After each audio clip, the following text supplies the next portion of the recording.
Marcus Aurelius once said, "You could leave life right now. Let that determine what you do and say and think." Memento Mori. Remember, you will die. We all get busy and worry a lot.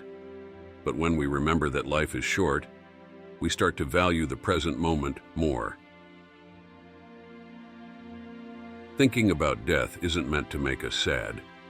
It's a way to focus on what's really important: our relationships, our experiences, and our personal growth.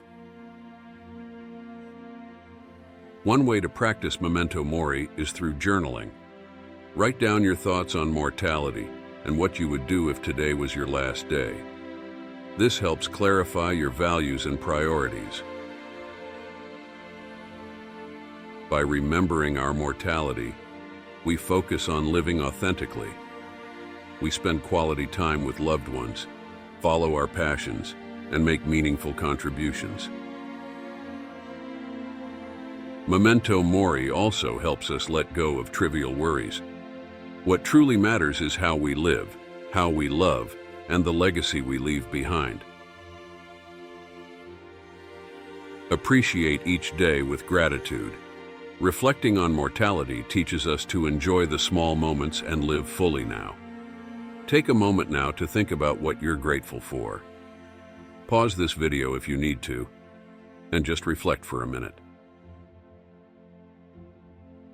Another way to practice Memento Mori is through mindfulness.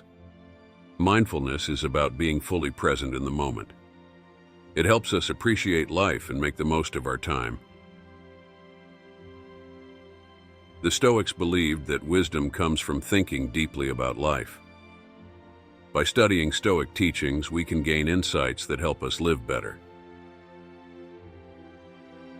Cherish your relationships.